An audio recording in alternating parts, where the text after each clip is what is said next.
welcome back to the channel. My name is Victoria, and today's video I'm going to be going over the difference between 401k versus an IRA and a Roth IRA versus a traditional IRA.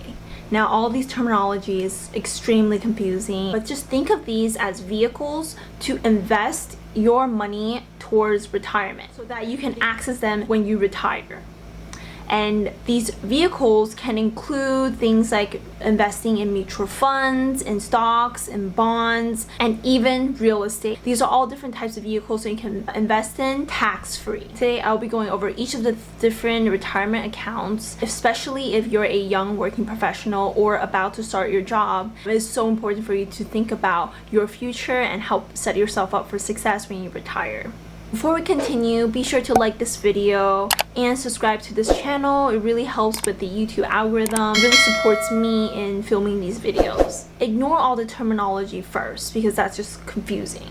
Let's start off with understanding the difference between an IRA and a 401k. Both a 401k and an IRA can be traditional or Roth. Let's first talk about what the difference is between an IRA and a 401k. Both of them have valuable tax benefits, and you can contribute to both of them at the same time. The main difference between a 401k and an IRA is that your employer will offer a 401k. An individual opens an IRA through a broker or a bank. An IRA offers more options in the types of investments, and the 401k has higher contributions. Just to remember, both of them are vehicles to help you save towards retirement. A 401k is an employer-sponsored retirement account. So one of the really great features about a 401k is the employer matching. So some employers may be able to match how much money you're contributing to your retirement accounts. This is usually a percentage of how much you're putting towards your savings every year. Matching percentage might be different depending on your employer, so that's something you must find out or talk to your employer. Think of it like free money that they're giving you because you're also contributing to your retirement. A 401k is only offered through an employer. So if you don't have an employer that offers for 401k, or you are self-employed or you don't have a job, the only way to save towards retirement is through an IRA. What's nice about both a 401k and an IRA is that they grow tax-free. Whether it's traditional or Roth, you'll either be taxed when you put into your investment accounts or when you take it out of your retirement account. But for both of them, none of the investments that you make through your retirement accounts will be taxed. So now that we understand the difference between an IRA and a 401k, let's talk about the difference between a traditional and a Roth. So both 401ks and IRAs offer a traditional and Roth version.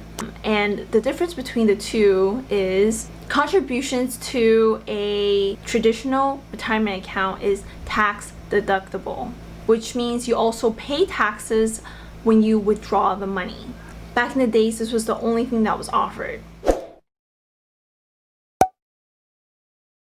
A lot of people, including myself, thought that if I contributed to my retirement, I wouldn't be able to take it out until I turned 59 and a half. And I was thinking, why would I put my money away for so long and not have access to it? I think a lot of people might get this wrong, but you can take out money that you contribute towards your retirement account. So however much money you put towards it, you can take it out anytime, penalty free. The only thing is that no gains or profits you make from your retirement account, you can't touch or else you'll be penalized. So that's something I didn't know. If you save $10,000 towards your retirement account, and let's say it grew to $15,000, then you still can take out the $10,000, your initial contributions, but you can't take out any of the $5,000 that additional gains. And if you do, you will just be penalized. What's so nice about a Roth IRA is that there are no required minimum distribution, which means that you don't have to take out your money. In a traditional IRA, you have to take out money at a certain age. So this means that you can save towards estate planning, or you can leave it for your kids. And remember, for a Roth IRA, you can only contribute money that you have earned. So you can't contribute any investments you've made or money you have made from your stock, dividends, or rental properties, it has to be earned money that you contribute to your Roth IRA. Just for basic terminology, an IRA is self-directed, a 401k is through an employer matching program, and the difference between a traditional and a Roth investment account is when you will be taxed, either when you put in the money or when you take the money out. Here are my recommendations for what you can do to set yourself up for success when you retire. First is to understand your financial situation. Do you think that you'll be a higher earner later on in the future, or do you expect to earn less in the future? If you think you're going to be earning more, then paying taxes now may be a better option because you're at a lower tax bracket. Going with a Roth IRA makes the most sense. But if you believe that in the future, when you start taking out the money, you won't be making as much money or you'll be at a lower tax bracket, then going with a traditional retirement account may be a better option. Of course, there's no way to foresee the future, but if you do anticipate making more money, if you do anticipate taking time off in the future, or you expect your income to decrease or increase, these are some of the ways you can determine which account makes the most sense for you. This isn't a one-size-fits-all. Which account you choose for your retirement really depends on your financial situation, your age right now, and your expected tax bracket in the future.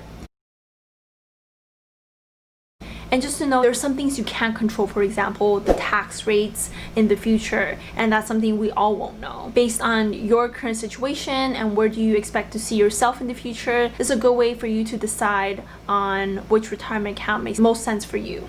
For a Roth IRA, in 2019 and 2020, the contribution limit was $6,000. So that means you can only put down $6,000. And what's so great about putting money towards your retirement is that even if you invest in like stocks or bonds or mutual funds, you can put towards an account where it will grow tax-free, which is really nice. So if you personally already invest in these kind of vehicles, then maybe putting towards a retirement account to do it will really protect you from the capital gains tax from investing in these vehicles. There's a few ways to set this up. Now, depending on if your employer offers option for you, you can do it through them. And if they don't offer a 401k for you, you can set up your own IRA through a Fidelity, which is a really great option. That's just personally how I've done it. But I am not a financial advisor. These are just some of the recommendations I have. And if you have any questions about some of the topics I went over today, definitely leave it in the comments. And if you do like this video and enjoy the really quick overview about these different confusing terminologies, please give this video a thumbs up and be sure to subscribe to the channel. I post every week about personal finance and investing, and it really supports my channel and supports me in producing all these videos for you. Check out this really great video on high yield savings account that will help you grow your money on autopilot.